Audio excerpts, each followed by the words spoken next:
आज हम 8 ग्रेड अभ्यास पुस्तिका कक्षा 8 विषय सामाजिक विज्ञान का भाग सामाजिक एवं राजनीतिक जीवन 3 के अध्याय 6 के प्रश्नों के उत्तर लिखेंगे। अध्याय 6 हाशियाकरण से निपटना। प्रश्न क्रमांक 1 है इसका, वन समुदाय के अधिकारों को मान्यता देने का वन अधिकार मान्यता अधिनियम किस सन में पारित किया गया? विकल्प ए है वर्ष 2006, वर्ष 2007, सी है वर्ष 2005, डी है वर्ष 2008। सही उत्तर है ए, वर्ष 2006। ए वाले विकल्प पर सही के चिन्ह लगा लें।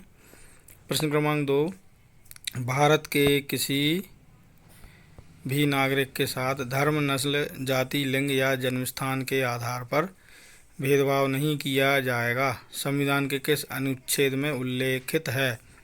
विकल्प ए है अनुच्छेद 15, बी है अनुच्छेद 16, सी है अनुच्छेद 17, डी है अनुच्छेद 12। सही उत्तर है इसका ए, अनुच्छेद 15। ए वाले विकल्प पर सही का चिन्ह लगा लें। प्रश्न क्रमांक 3, भारतीय संविधान के अनुच्छेद 17 के अनुसार उन्मूलन किया गया है। विकल्प ए है अस्पृश्यता, बी है जल विवाद, सी है भाषाई विवाद, डी है जातीयता। सही उत्तर है ए, अस्पृश्यता। ए वाले विकल्प पर सही का चिन्ह लगा लें। प्रश्न क्रमांक 4, अनुसूचित जाति एवं अनुसूचित जनजाति अत्याचार निवारण अधिनियम का निर्माण हुआ है। विकल्प ए है सन 1989, बी सन 1947, सी सन 1980, डी सन 1971। सही उत्तर है ए, सन 1989। ए वाले विकल्प पर सही का चिन्ह लगा लें। प्रश्न क्रमांक 5, इतिहास में विभिन्न समुदायों ने असमानता तथा भेदभाव का सामना किन रणनीतियों के सहारे किया है? इसका उत्तर देखते हैं हम। ये देखिए 5वें का उत्तर ए, उत्तर है इतिहास में विभिन्न समुदायों ने असमानता तथा भेदभाव का सामना करने के लिए कई रणनीतियों का सहारा लिया, जैसे सशस्त्र संघर्ष, धार्मिक सांत्वना, आत्म परिष्कार व शिक्षा और आर्थिक बेहतरी। अपनी स्थिति में सुधार के लिए उन्होंने तरह तरह के रास्ते अपनाए हैं। प्रश्न क्रमांक 6, जनजातीय आबादी वाले क्षेत्रों में सामाजिक न्याय को प्रोत्साहित करने हेतु सरकार द्वारा क्या कदम उठाए गए हैं? उत्तर है जनजातीय आबादी वाले क्षेत्रों में सामाजिक न्याय को प्रोत्साहित करने हेतु सरकार इन इलाकों में विशेष प्रकार की योजनाएं लागू करती है, जैसे कई स्थानों पर दलितों और आदिवासियों को सरकार की ओर से मुफ्त या रियायती दरों पर छात्रावास की सुविधा उपलब्ध कराई गई है, ताकि वे शिक्षा संबंधी सुविधाएं हासिल कर सकें। शिक्षा संस्थानों और सरकारी नौकरियों में दलितों और आदिवासियों के लिए सीटों के आरक्षण की व्यवस्था की गई है। प्रश्न क्रमांक 7, अनुसूचित जाति एवं अनुसूचित जनजाति अत्याचार निवारण अधिनियम 1989 क्यों बनाया गया है?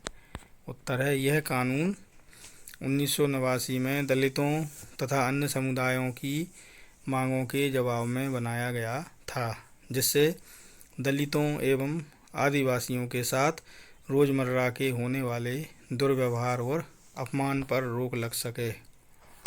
प्रश्न क्रमांक 8, केंद्र सरकार द्वारा पारित अनुसूचित जनजाति एवं अन्य परंपरागत वनवासी अधिनियम 2006 में क्या क्या प्रावधान हैं?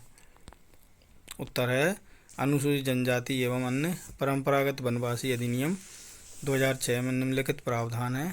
नंबर 1, इस कानून की प्रस्तावना में कहा गया है कि यह कानून जमीन और संसाधनों पर वन्य समुदाय के अधिकारों को मान्यता न देने के कारण उनके साथ हुए ऐतिहासिक अन्याय को दूर करने के लिए पारित किया गया है।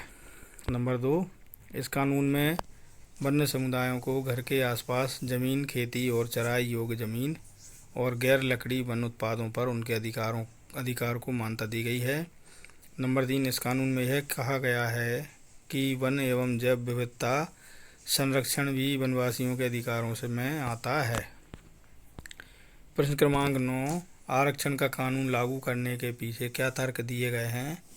उत्तर, दलितों और आदिवासियों को प्राप्त आरक्षण एक महत्वपूर्ण तर्क पर आधारित है। इसके पीछे समझ यह है कि हमारे जैसे समाज में जहाँ कुछ तबकों को सदियों तक पढ़ने लिखने और नई निपुणताएं हासिल करने से वंचित रखा गया है, वहाँ लोकतांत्रिक सरकार को इन तबकों की सहायता के लिए ठोस कदम उठाने चाहिए। प्रश्न क्रमांक 10, भारतीय संविधान में अस्पृश्यता को रोकने के लिए कौन कौन से अनुच्छेद हैं और उनमें क्या क्या प्रावधान हैं?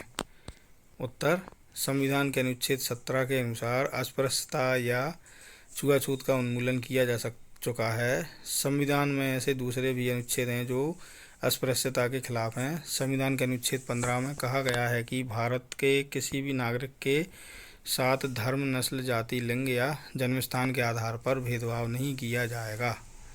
प्रश्न क्रमांक 11,